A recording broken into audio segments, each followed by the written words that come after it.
Most people look at a lion and go regal, king of the jungle, but man-eater. I think a lot of people think I'm dancing with death. Naturally, one's going to go, well, this guy's crazy and it's only a matter of time before he gets eaten.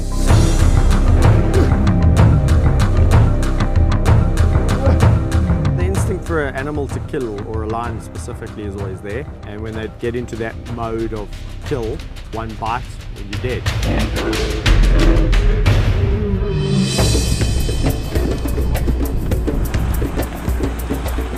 You won't find a lion roaming the wilds of Australia. And you'll never find anyone like this man.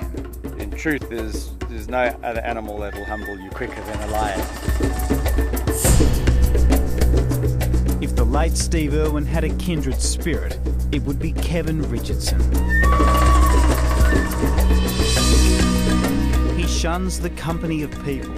Instead, his life centres on living with one of the most ferocious predators on the planet. You know, I might, piss one of them off one day and he might take my head off, but so be it.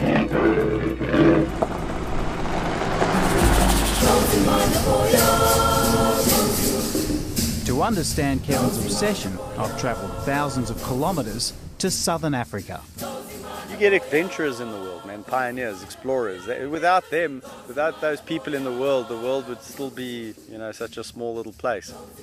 Christopher Columbus and all these adventurers, people must have thought they were completely loony in their time. Loony as it may sound, we're heading straight into lion territory. You get some of the prides are really grumpy and will eat you pretty quickly, but it's only a matter of time before one of them comes and investigates you, and the rest could be history. You don't get nervous? No. No, but I think if I was getting nervous, then, after this period of time, I think I should be sitting myself down and saying, well, what are you actually doing here?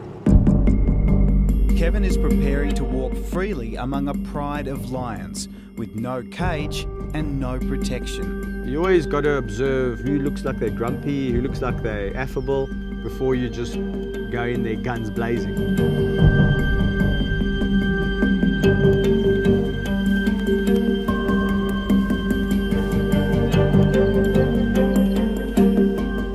At this moment, he's only armed with a deep understanding of animal instinct and lion behaviour. I'll announce myself, I'll talk to ow, ow, and give them, so that they know it's me coming. I'll talk so they can hear my voice. And at least then when you walk in, they know what to expect. Back away. But then something incredible happens.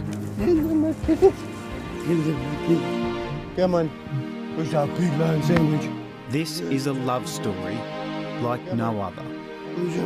This feared predator, this lion, this killer, this man-eater, has the ability to show such love.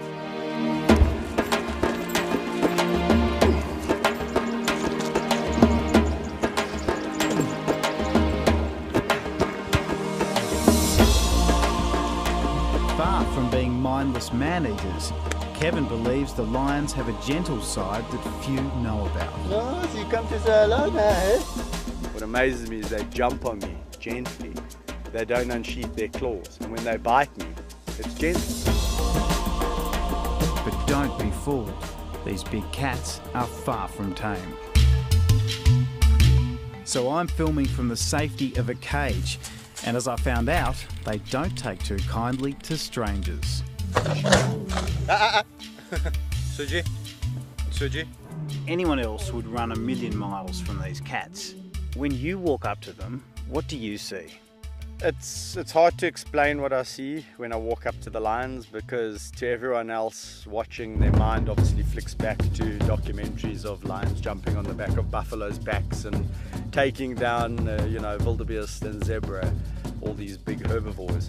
So, I think people have got that in their head. But to me, these are just my friends. Let's go. Come on.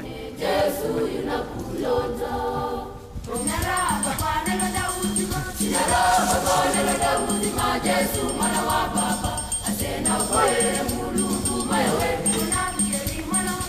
wish somebody would scratch my chin. Yeah, rub my back, scratch my chin. Gandy. This is a consequence of, or a result of, 12 and a half years of constant bonding and brotherhood. Kevin's first contact with lions was while volunteering at a South African wildlife park. There he met two cubs that captured his heart. And he won theirs. Hey, no, that greedy guts. I've met these two lions, I fell in love with them. There was almost like this bond, became almost a brother, an honorary brother. I began to realize that, you can't just look at all predators out there and say, well, that's how a lion behaves. They're characters, and that's what I wanted to get to know. I didn't wake up one morning thinking I was going to go and save the cats of Africa. It was more of a progression. Today he owns an 1,800-acre game reserve where 4 lion families run wild. Before I knew it, there was 9, then it was 15, then it was 25. Now I'm sitting with 39. But across Africa, their numbers are plunging. Hunted by poachers, poisoned by farmers, their habitat being destroyed. They don't get relocated, they just get shot. Well, lion numbers have dropped by a staggering amount from around about, who knows, but it's around about 300,000 about 15, 20 years ago, down to about 20, 23,000 to this day, which is horrific, which means if it continues to decline on that, at that rate in another 10 to 15 years, goodbye to lions. That's why Kevin is prepared to put his life on the line to raise awareness of their desperate plight. If they didn't know you, do you think they might eat you? The lions, for sure. What do you think they see you as? No, these lions definitely see me as more than just a human acting, or being an honorary pride member.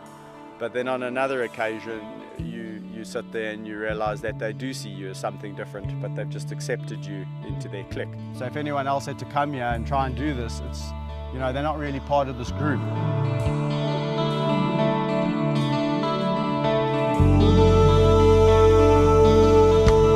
If anyone could understand the love that they have for their pet, I could probably say times that by 10. Quite frankly, that's how you could get killed by a lion. If he lies on top of you, he could crush you to death. Ah, Kaiser, please, my boy.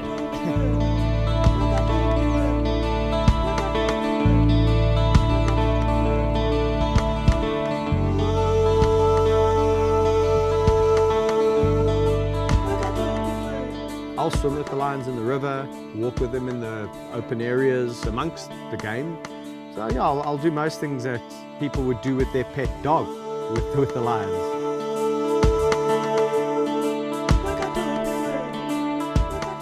That even includes afternoon naps. He says, shush now, sleep. Are there times when you're not welcome? Well, there's times when you feel less welcome into a pride of lions, and there's times when you walk in there and you just feel like you rule the roost, and that everyone's just full of love and wanting a piece of you. But their violent instinct is just under the surface the whole time. One wrong move and everything can flare up. It's to actually stop it, diffuse the situation.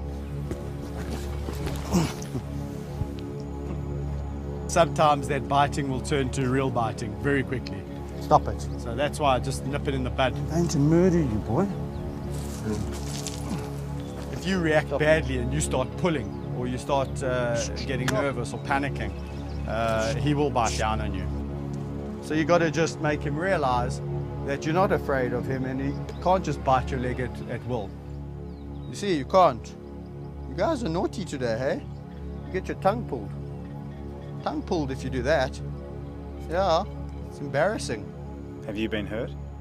Yes, I get bitten, I get scratched, I get jumped on, my back gets put out, my shoulders. Fortunately, I've never been hospitalized by a lion. That scar there and there is really a lion of his size, actually Rafiki, that bit me accidentally.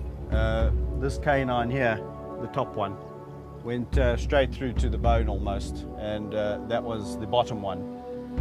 Didn't go in quite as deep, but that was really just a bite out of a reaction. He got a bit of a fright, and he turned around and whack right through the arm. Stop!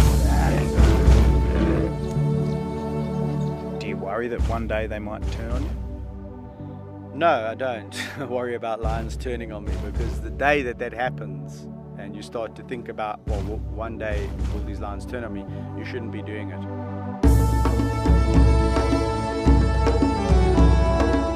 Don't have any regrets. I live a no regrets policy in my life. So I'll probably do it all the same again if I was brought back down to earth again, given a second chance. I like living life, not just existing life. So, you know, for me, I'm truly living when I'm with the lions.